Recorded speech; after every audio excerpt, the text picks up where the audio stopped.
process is right, the results are there. You ain't gonna get it. They ain't gonna give it to you. Get there the same way you just got here.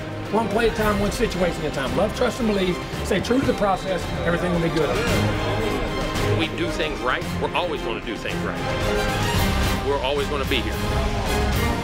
We're going to dominate the game. Put your will upon it.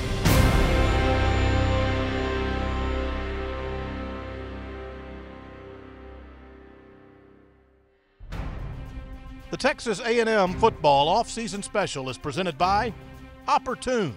We bring energy to business.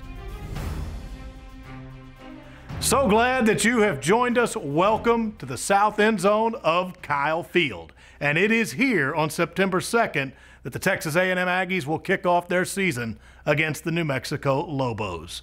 I'm Will Johnson inside 12th Man Studios, and this is the Texas A&M football off-season special. From now until September, all there is talk, and all there is chatter. So let's discuss the 2023 Aggies. And even later on, we'll have a conversation with their head coach, Jimbo Fisher. But we're going to start with the Texas A&M offense. What's new? Well, the coordinator is. What's back? 2 quarterbacks, as well as a plethora of targets to throw to in the wideouts and tight ends. Let's get this off-season special rolling, and let's visit the Texas A&M offense. Connor steps up, throws, caught. Noah, 15, 10, outside the numbers, 5. Noah Thomas, touchdown. Moose Muhammad, one-hander, I feel like the spring went great, especially for us up front at the O-line. We really came together this spring, and we really showed tremendous improvement just with the energy in the room, just emphasizing on finishing and just emphasizing on being aggressive this year. We really did our goal, hit our goal, just taking that next step into play and going into the fall. You know, I got to get a lot of reps in as ones and twos. You know, we had a lot of people hurt, so I feel like been able to get those reps and it made me a better player. My most important goal was to be consistent during the spring, so like every day make those crazy plays and show them what I can do. So yeah, I'm gonna just translate that into the season. You know, the main goal is just to be better this year, and I believe we're gonna do that greatly. On the offensive side of the ball, some fresh faces have been added to the staff and some new pages to the playbook.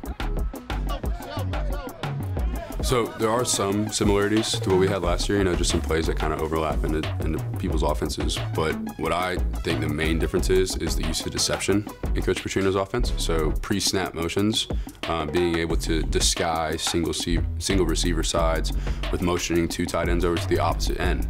You know, getting guys one-on-ones and giving them chances to be able to make plays and get mismatches. You know, Coach Petrino kind of kept everything in our system, you know, just added his little here's and there's, but nothing really too crazy. Our offense, we want to move fast this year because as you seen last year when we got to moving fast, it was really positive for us.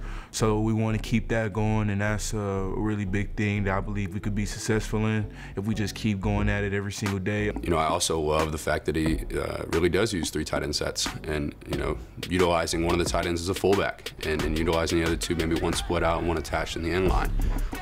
The way that he disguises his offensive plays and the way that he looks to expose one-on-one matchups in the passing game and also one-on-one matchups in the run game as well, I think is super unique and super dangerous and can really help us be really successful this year. He's a very smart guy, so I think we should execute the new playbook very well this year. We just rocking and rolling with it, and we're having a great time with it. We're seeing good results. Nothing new about the QBs, though. Connor Wigman and Max Johnson return after both seeing extensive time last season. Man, I love both of those guys. You know, both of them are real leaders on and off the field. Both of those guys push each other. You know, they compete with each other. They love each other.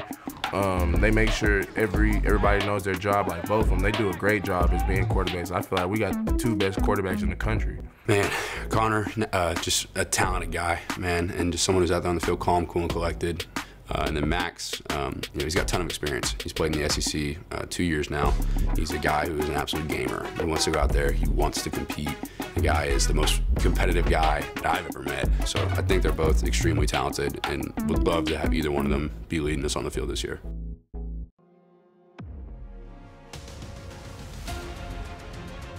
Whether they return or have just arrived, the pieces are there for the Aggie offense to have long-standing success throughout 2023. You know, most of our games we've lost, besides one, we're by one possession. You know, we lost a lot of games by one possession. You know, we're right there on the thin edge. We just got to find the inches to be able to get over those little small details that we've been focused on really hard this offseason. So the older guys believe in us and we believe in them, so we're just ready to rock and roll. I feel like the last game against LSU, we felt more comfortable and complete. So that led us into coming in this year, coming in strong. So I feel like we should be very talented this year and execute the new playbook, new offense, all of that. I just think, you know, just taking one day at a time and be where your feet are at. That's, you know, a problem that we probably had last season. We wasn't where our feet was at. We have to be where our feet are at so we could worry about each thing one step at a time. Don't look too far. Like, we don't need to be thinking about a championship. We don't need to be thinking about the SEC championship. We need to take one game at a time because that's what gets you there. We don't need to be worried about any extra stuff, any outside presence. Only thing that matters is the opinion of our guys in the room and in those meeting rooms and our coaches about what they feel like we need to do to get better every day. I think about what we built in this program, the things that we're building in this program, and I know that the potential's there. It just takes a little bit of a push over the edge for us to get there. Looking at the games last year, it was really frustrating. You know, we were a couple plays away in every single game from being victorious, if not right in it, to make to have a chance to win. So that was definitely an easy decision to come back, looking at how frustrating last year was and hoping to make this year a historic year for A&M.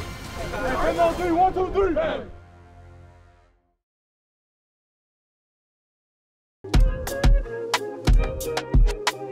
The Texas A&M football off-season special is presented by Opportune. We bring energy to business. Welcome back. After taking a look at the Aggie offense, let's step across the line of scrimmage and go to the other side of the football. For every defense, their foundation lies up front. And for the 2023 Texas A&M Aggies, they could boast one of the best defensive lines in the entire country. That usually trickles down and makes everyone behind them better, those linebackers and secondary. And this is a defense that played plenty of youth a season ago, yet still ranked in the top 25 nationally in scoring defense. It's time now to give you an early preview of the Texas A&M defense. Dart's got it in his hands, bottled up, dropped. Takeaway, McKinley Jackson tipped it, and Edgerrin Cooper has the pick. Rattler hit from behind, the ball is loose, and the Aggies take it right back. As long as we lock into the details of what we need to do, execute the game plan, and just hold each other accountable every week, we could be as good as we want to be. We can be great.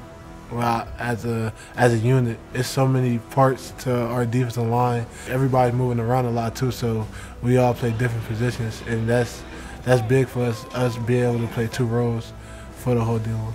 If you can look back, A&M has always been a great line up front in the trenches. Why stop now? Like let's just go to the next level. Let's like lock into the details of what we need to reach those new heights. Every day we go to practice, like, I need you 5, I need you 0, I need y'all boys today, man. Y'all help me, they help me make all the plays, getting up, because even when we get interceptions, they don't go on the stat sheet for the QB pressure, the QB hurries, or the quarterback throwing off his back foot because he got 5, 35 all in his face. So I feel like those guys help us out a lot. We have a tremendous back end. Those guys, they're hungry for the ball. That's one thing I like about them. The juice they bring to the room, to the whole unit room. Like, I'm saying, I'm proud of them. I'm really happy them. I feel like I have the best defense in the country. As a whole, I feel like the guys got a better understanding of like their job and what everyone else's job in the back end is. I just feel like everybody got a better grasp of like what other people's jobs are and like what the other jobs around them, like what other people are doing around them. I feel like all of the guys are interchangeable. Like I feel like this year we didn't really work like a star position, a free safety position, or a strong safety position. Look, our depth goes. It's probably either the same guys, but a lot of those guys can play a lot of different positions. So a lot of those guys are very versatile, so I feel like we're very deep. We have a lot of depth.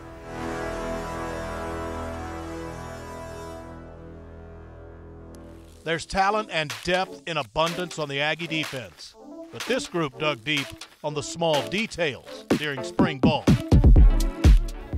I feel like my spring I focused my spring on just toning in like on my technique and just fundamentals.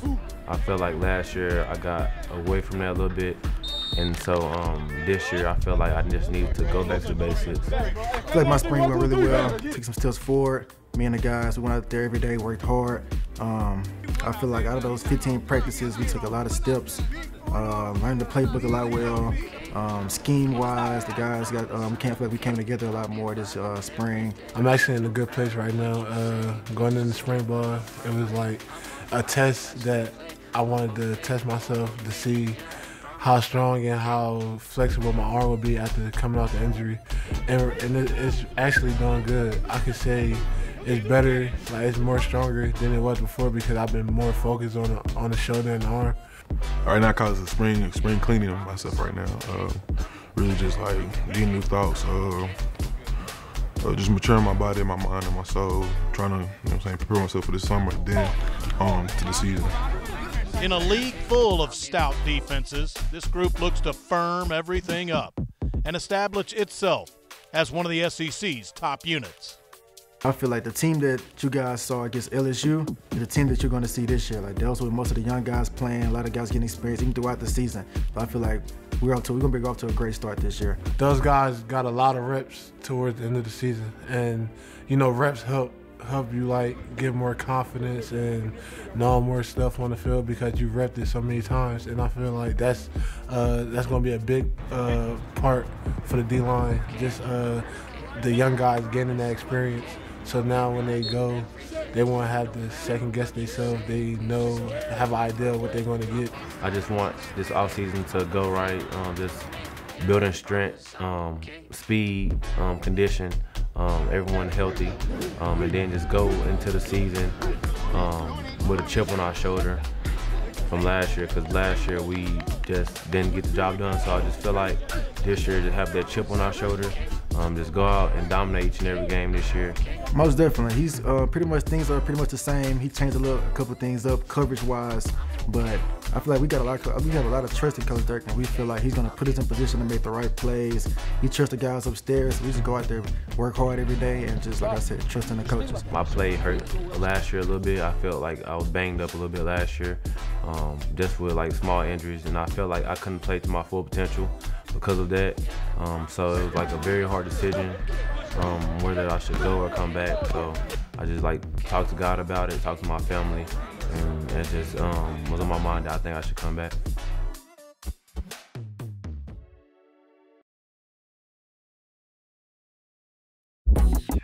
The Texas A&M football offseason special is presented by Opportune.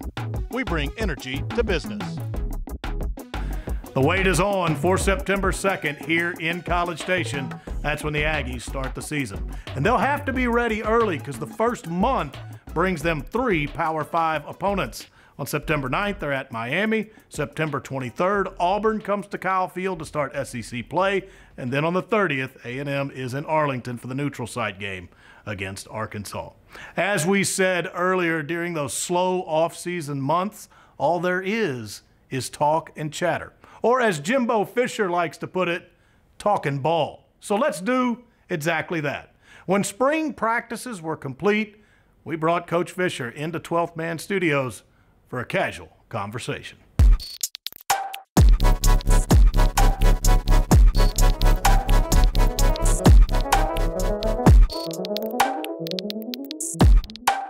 Spring, first of all, there's a lot of work to do. A lot of evaluation of guys. You want to see where you're at, but is there an element to it that's somewhat enjoyable because it is just you and the guys right out there on the I mean, I say, I know this sounds crazy. I love practice. Practice is where you develop your relationships, your bonds. That's where the tough times come through. You watch guys fight through adversity. You fight through all the, the habits that you create on a daily basis, whether you're learning to play banged up, learning to play bruised, learning, period. Learning to make mistakes, learning to fail and then come back, not let it frustrate you. And sometimes it does, and fighting through all those things that make you mature to play. And the practice field is why I like to keep it where there's not a lot of people out there watching, because in today's time, it's the only sanctuary players have. Everything else they do is scrutinized so much from fans, social media, which is great. You want them to be there, but there's got to be a time for them to grow. You know what I'm saying? And practice, to me, in that practice field is that place where it's just you and the players. And you know their trials, tribulations. They know you push and challenge them, all the things you got to do. And practice is really, really fun to me because that's where the growth occurs. Speaking of growth, offensively, it all starts with that quarterback, doesn't it? And you're working with Connor Wigman and Max Johnson back there. What'd you see from your guys? Well, you guys have experience, guys that know what to do. They can control the team. They understand the philosophy of what we're trying to do. They understand situation. Both have played a lot of football now, situationally, and you can expand them beyond the play, how the play changes based off down and distance, field position, time on the clock, your run checks, when to do this, you can really expand their knowledge of the game and also put them in a lot different situations and challenge them. And it was a fun spring. I think both guys did a really good job. And where it begins with both of them is protecting the football. Do you like that as a starting point? Because neither threw an interception last year. Both have been pretty good. They have been. And I always say this, you can protect the football but not make plays. There's a term I use for them I call aggressive intelligence. You got to be aggressive, but you got to be intelligent. And like when you make throws, understanding based on how the coverage is, there's always a safe zone for you. So if you miss here. Don't miss inside, miss outside, or if it's inside or if it's high or if it's in the end zone, if you're trying to work a guy across the end line, don't miss short. If you miss out of the back, because that's the front of his friend. Learning those things, and I think they took a lot of steps that way because they still made a lot of plays and still protected the football, I thought, really well in the spring. And I still think that's the number one thing because, philosophically on offense, there's always a thing you'll hear us say, and you hear us say sometimes in the locker room, people say, all right, every possession ends in a kick. People say, well, what's that mean? Well, the first one is a PAT, the second one's a field goal, the third one's a punt. So really what we're saying is don't turn it over, but you don't want to say don't turn it over because subconsciously, as soon as you say in the background, don't fumble or don't throw an interception, what do? Or you play hesitant. We're still saying we want to go score a touchdown and kick a PAT. And secondly, if we want to drive and get in field goal range. And then third, you still get 40 yards for a punt, maybe 45 when Nick's hitting it good. And it's a positive play. So we try to philosophically, I think they're really understanding what we're trying to do. And then offensively, stay aggressive, make your plays, but also take care of the football. In this spring, how did everything come together with some new staff members that you have? I'm going to tell you this. Our practices, our team, you watch, and I always say this, you can tell how a staff does by how a team practices and relates to itself. Our practices were highly competitive. Our guys had, and as they were doing it, we're laughing and smiling, talking to each other, competing with each other, and then they put their arm. The temperament of our team I really liked in spring. And to me, you want to ask about a staff, tell the temperament of the team. If the staff ain't right or don't fit in or something ain't out of whack, Bobby and Steve, they've known each other for a long time. I've known them forever. Of course, Jamie and Coley, then BGA on defense, hiring him on defense was huge, getting him back. And he's been with us and knowing the program. The other guys on defense, of course, being able to move DJ up to linebackers now. And TJ's going safeties and corners with BJ, and they're rotating it back there and how they're doing that. And, of course, Elijah and our front guys. But our staff really, there was a lot of cohesiveness. There was a lot of fun. Marquell, coaching running backs, I've known him since he was a high school coach years ago in Florida. He used to come to our clinics and do all that stuff. Was a great player himself at South Florida. And then what he's done as a coach at different places and had one of the best running backs in the country last year at Ole Miss as a freshman. He had developed him. Marquell fit right in with our guys. And I just, the dynamic of our team and how they practice, and as crazy as this sounds, you go through practice in spring sometimes, you'll come out, sometimes your team's in a bad mood. They're just, hey, it's practice, it's day 12, I got 2 guys with a shoulder, 1 guy with a knee. But every day our team hit the field, there was energy and ready to practice. And you know where that comes from? Staff. Staff makes a big difference in that. So I think their cohesion in with our staff, but in with our players, went really well. Mm-hmm. As summer comes around, all there is to talk football. That's it. No games coming up. Well, for everybody else, right. What you're going to find out right now is really where players can make strides. Mm-hmm. This is where, they always say, what's a man's character? What's he do when no one's watching? Mm-hmm. Right now, for our kids, no one's watching. Now, how much do you love football? Now, how much do you want to get better by how much running you're going to do, with our workouts, the lifting, how serious you take it with the extra you're going to do, how much film are you really studying, how much we get walkthroughs with them in the summer. Are you invested in those walkthroughs or just going through them? And how much extra on your own are the O-line, D-line getting together? How much is the receivers and DBs getting together to throw and catch? How much, how much work are you willing to do right now when no one's watching, you're not getting a pat on the back, and finding so you're ready in the fall? And to me, summer is everybody else is talking, like the media, us, everybody. I mean, we have to do all that. But really for players right now, you find out the guys that truly love ball and want to be great players by the strides they make from right now until you hit camp in August. And there's going to be mandatory workouts, but what are the other things you're going to do? And then even from film study, from learning, from watching your spring film and game film from last year, to what the mistakes are if you're new, picking up the scheme so you have a chance to play and participate early and make a contribution. So I think right now the character of football teams is this is where it's made right now when no one's watching. And then the changing game. You mentioned in the last couple of years, we've almost done a 180 in college football with what's going on. I mean, where are we? Where are we heading? Nobody has crystal ball. I'll give you a better idea in a couple of weeks when the portals close down again, and you can. But it's an ever-changing landscape. And here's the other thing: there's going to be new people on your team. There's going to be new dynamics, more people, because people that transfer in from you, people that leave from you. Hopefully, we don't want to lose anybody from spring. Because I thought our spring was I loved our dynamic of our team, and right now we have where everybody's in staying. We're good. We'll have to bring in some other guys to add a little depth, and some guys that can play and be ready to go for the fall. But it's a landscape now that is. There's a lot of good to what goes on because there's reasons to transfer in portal, but you can't use it as the end all. I think there's a fine line that goes on in between there and what's happening, and it's here. You have to deal with it, you have to manage it, and you have to be open with your players about it. And I think that's where the open line of communication with ourselves as the head coach starting it there, but then with the staff and the relationships you have, I think that's what you're going to find out. And there's reasons for guys to leave that are right reasons, and you help them go somewhere. You really do. There's other guys you don't want to leave because, you want them here, you want them to grow through, you want them to grind and mature. Because you can't just, as I say, sometimes if you're using the portal to run away from your problems, you're going to find the same problems where you go. But other times there's reasons, and as a problem, just make sure you understand why things are going on and what's happening and why you're moving or not moving, and which they do. And I think that's the key. But it is definitely, I mean, from a time constraint standpoint as a head coach, the amount of time with players and people and outside, different things that go on, it's totally changed our jobs in the last few years. Mm-hmm. All right, Coach. Well, we'll see you in the fall, as always. Appreciate your time here. Thank you. So that is head coach Jimbo Fisher as he and the Aggies are getting ready for the 2023 season. Told you about the schedule, but didn't even mention how October begins. That month we'll see Alabama come to Kyle Field the first weekend, and then A&M goes to Knoxville to face Tennessee. It is a front-loaded schedule for the Aggies, to say the least. That closes us out on the Texas A&M football off-season special. The Aggies get it going in September. From 12th Man Studios in the south end zone of Kyle, so long.